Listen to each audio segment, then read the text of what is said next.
President Emmerson Mnangagwa this week approved a sweeping round of military promotions, elevating 43 officers in a move analysts say aligns with the long-standing strategy of consolidating political power to the security establishment. Sarabila Mashkobran watching ED in mass military promotions as power struggles deepen. Remember, subscribe or like or turn the bell. On Monday, Mnangagwa promoted 15 senior army officers to the rank of colonel.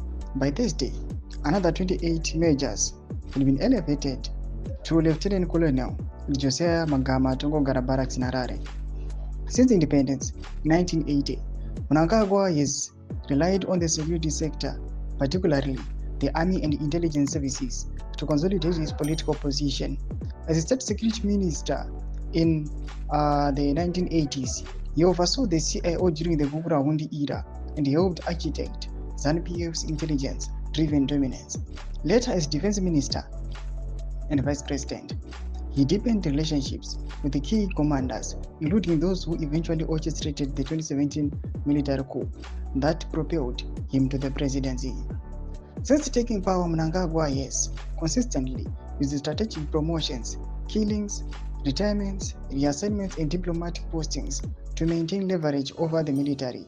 He has rotated commanders, promoted loyalists from Liberation War generation, and elevated younger officers aligned with his faction in ZANU-PF.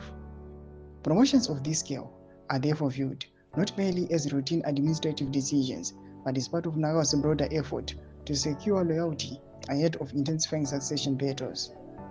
Monday's ceremony was presided over by Lieutenant General Asha PANE, Mnangagwa's close ally, former CIO Deputy Director EX-FAS, boss and now commander of the Zimbabwe National Army. He openly praised Mnangagwa during the parade. In quotes, "Your promotions come directly from His Excellency, the President Commander-in-Chief of the Zimbabwe Defense Forces," Mane said. You have worked with your promotion, you deserve this elevation. This is a milestone achievement." He reminded officers that their new ranks carried increased responsibility and heightened expectations. In recent months, senior military figures have been repositioned into strategic roles. Former Chiwenga allies have been killed, retired, or reassigned. Intelligence operatives close to Mnangagwa have taken over sensitive portfolios. Internal officials have widened over succession timing ahead of the next ZANU-PF elective congress. Analysts say Mnangagwa's accelerated military promotion are intended to show up loyalty within the army ranks as the internal contest of power grows sharper. Thursday's promotions were officiated by Brigadier General Administrative Staff Christopher Rangwana, who echoed Mnangagwa's emphasis on loyalty and national service. Doma Shoko Aripo, tuze mafunguro enyi motudipa msiro pechitko ichi. Subscribe or like, chit on the bell icon.